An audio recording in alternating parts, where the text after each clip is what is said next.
Investing for beginners can seem very daunting, but it doesn't have to be this way. In fact, investing is incredibly easy if you just spend a little time learning the ropes. Just a few minutes here and there can shave decades off your working life and set you financially free. In this video, we're going to blast through 5 frequently asked questions in just a few short minutes. And for some of them, we've already done dedicated videos, so we'll link these up in the description below. Let's check it out.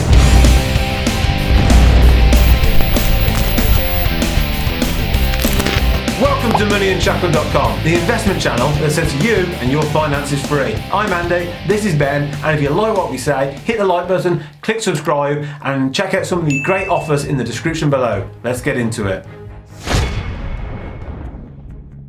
Where to put my emergency fund? We regularly get asked this as if we've got a secret investment opportunity that somehow gives safe and yet enormous investment returns with instant liquidity. As this is a beginner's video, liquidity means how easily an asset can be converted into cash at its intrinsic value. Intrinsic value means the value determined through fundamental analysis without reference to its market value, or more simply, what it should be worth even if the actual price is different. So, property is very illiquid, as it can take several months to sell, and you may have to sell below its real value. And with stocks and shares, you might be able to sell quickly, but you may be forced to sell below its intrinsic value. An emergency fund must be accessible and not prone to sudden value declines. This means the only place to store an emergency fund is in cash, whether that be in physical cash or a bank. All is not lost, as you can take advantage of some savings accounts and even higher interest regular savers on the proviso that you have instant penalty-free access. Unfortunately, an emergency fund is something that we all must have, despite it being subject to being assassinated by inflation. In time, your other assets will dwarf it, so the fact that your emergency fund is doing nothing won't be such a big problem. What is the minimum money needed to invest? You can generally start as low as £25, but it's not the forced minimum that you need to be concerned about. It's the minimum amount that is required for you to achieve a diversified portfolio is what you need to be aware of. If you're investing purely in stocks, then we would have said that £6,000 is the minimum that you should have invested in order to achieve sufficient diversification. However, with new free platforms, you can invest with pretty much any amount. Of course, we never encourage beginners to start off with a purely stocks-based portfolio due to the risks. If you go down the fund route, which is what we always encourage, then most investment platforms have a regular monthly service which can be used for £1 per trade, and the minimum is often £25 per month. It's better to invest more than the £25 though, to reduce the effect of the £1 trading fee. You might be thinking, I'll just go with the free platforms, but beware that they are limited in the services that they provide and the scope of choice. Which is the best investment platform? This must be the most frequently asked question, along with what platform do we use?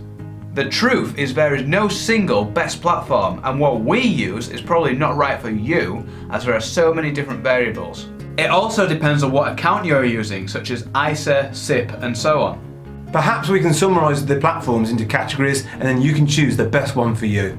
Free, but no frills. Try free trade or trading212.com, the investing part, not CFDs. Low cost percentage based fee with decent service offering. For small pots, AJ Bell. Low cost fixed fee with decent service offering. For bigger pots, Interactive Investor. Dirt cheap Vanguard funds only, Vanguard. And for cheap robo-investing platforms, i.e. do it all for me, check out Nutmeg.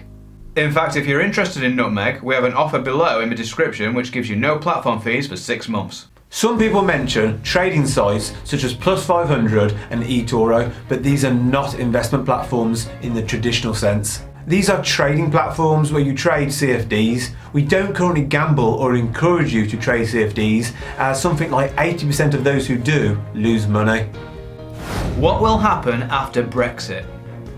Long term, Britain will probably flourish whether inside or outside of the EU. We've never understood all the negativity. The UK is a great country. The only issue at the moment is indecision. Personally, we both think that we will be better off out long term, but Britain is a great country and has been for thousands of years. This will continue whether we're in or out. Leaving the EU would probably cause short-term problems, as we would have to arrange things that we haven't been responsible for as a nation for decades. And of course, some companies will want to adjust their operations so that they get better access to Europe once we have left, and perhaps some companies would want to relocate to the UK so they get better access to the UK market. Whatever you do, make sure that you have a globally diversified portfolio and laugh at those who are worrying over nothing. Should I invest in Vanguard Life Strategy and insert other Vanguard fund here? On this channel, we have regularly promoted the Vanguard Life Strategy Fund as a great fund for beginners because it is dirt cheap and has enormous world diversification, but with a UK focus.